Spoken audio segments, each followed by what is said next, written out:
안녕하세요. KB부동산 리본TV입니다. 저희 리본TV에서는 부동산 시장의 숨은 고수를 만나서 생생한 현장 이야기를 듣는 인터뷰 코너를 마련했는데요. 오늘은 KB금융지주 경영연구소에서 부동산 현장 자문단으로 활동하고 계신 투미 부동산 컨설팅 김재경 소장님을 모시고 이야기 나눠보도록 하겠습니다. 소장님, 안녕하세요. 네, 안녕하세요. 부동산 주치의라는 필명으로 활동하고 있는 투미 부동산 컨설팅 김재경 소장입니다. 오늘 이 자리에 나오게 돼서 영광으로 생각합니다. 네, 만나게 돼서 반갑습니다. 네.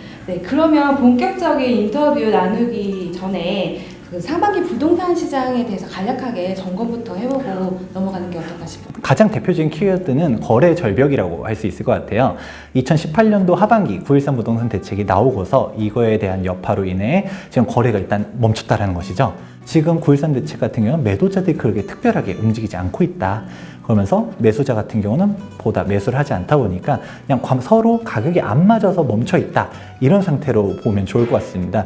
여기에서 더 나아가서 정부가 지금 현재 9.13 부동산 대책 이후로도 지금 상기 신도시라든지 공동주택 가격 인상이라든지 이런 것들이 끊임없이 나놓다 보니까 매수자들이 관망하고 있는 추세다. 그래서 거래가 없다. 얘기할 수 있을 것 같네요.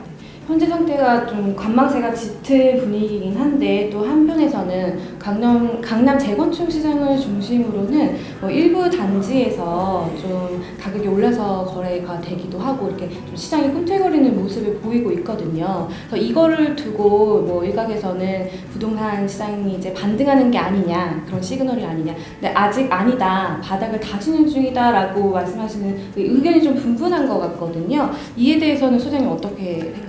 일단은 제가 봤을 때는 일단 강남만 놓고 강남 재건축이라는 그 특수시장에 대한 거래만 좀 늘어난 거잖아요. 이것만으로는 아직 전체적인 부동산 시장이 움직이기에는 좀 미미하다라고 보고 있습니다.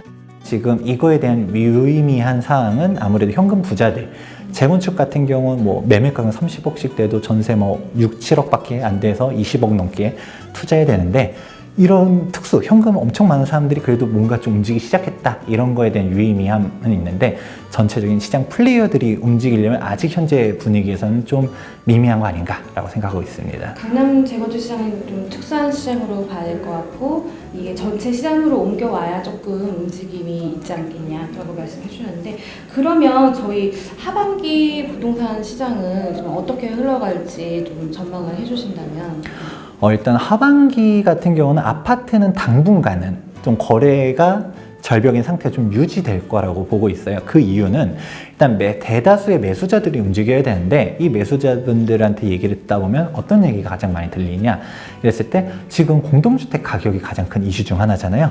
공동주택 가격 서울 같은 경우는 14% 평균 넘게 올렸다라는 얘기를 하는데 이게 재산세가 올라가다 보니까 아무래도 하반기 부동산 가격이 떨어질 거다라고 얘기하는 언론이라든지 전문가분들 이런 얘기들 듣고서 나도 하반기 굳이 집 보니까 사실 많이 안 떨어졌거든요. 그러니까 굳이 지금 사기보다는 하반기에 좀 기다려봐야겠다라고 생각하시는 분들이 정말 많습니다. 재산세 1주택자 같은 경우는 실질적으로 내가 세금 얼마나 올랐나 보면 몇십만 원 안 올랐어요.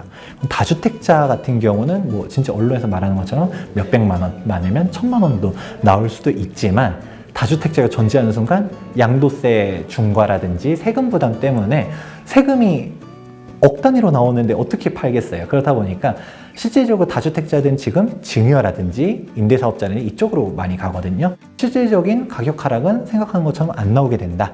이렇게 되면 아무래도 하반기 때 그 이후 지금 7월이라든지 9월을 좀 기다리는 사람들이 있는데 이때 별다른 시그널이 없다라는 것을 사람들이 알면 지금이라도 움직여야 되나라는 그런 것들이 나올 수 있다라고 보고 있습니다.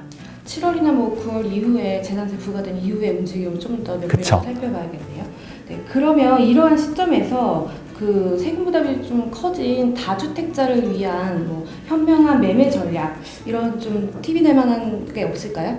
다주택자다라고 전제를 하면 이제 옥석 가리기를 좀 할 필요가 있다라고 생각합니다. 지금 내가 가지고 있는 주택이 단순히 주택 많이 가지고 있다고 해서 끝나는 게 아니라 지금 좀 그래도 하락하는 지역이 있는 데들은 가능하면 좀 빨리 정리하는 게 좋을 것 같고요. 그래도 좀 괜찮은 지역들, 입지가 괜찮다. 예를 들어 서울 같은 경우는 아무래도 좀 계속적으로 상승하는데 문제는 경기권만 해도 상승하는 데랑 하락하는 데가 극명하게 갈리고 있어요. 당장 똑같은 일기 신도시 중에서도 분당이랑 일산이랑 말이 많이 다르잖아요. 그런 것처럼 이런 옥석 가리기를 좀 하고서 이게 좀 정리가 되면 그 다음에 여윳돈으로 뭔가 더 투자하는 거는 그 다음 얘기지, 지금 현재에서는 좀 하락하는 지역들이 있으면 빠르게 정리하는 편이 좋다라고 할 수 있을 것 같네요. 주택자의 경우에는 좀 각자 상황에 맞는 포트폴리오를 짜서 움직이는 게 좀 바람직할 것 같네요. 네, 대표님 오늘 말씀 감사합니다. 저희 리본TV에서는 다음 영상에서도 부동산 시장의 숨은 고수를 만나서 알찬 컨텐츠 준비해서 오도록 하겠습니다. 네, 지금까지 리본TV였습니다.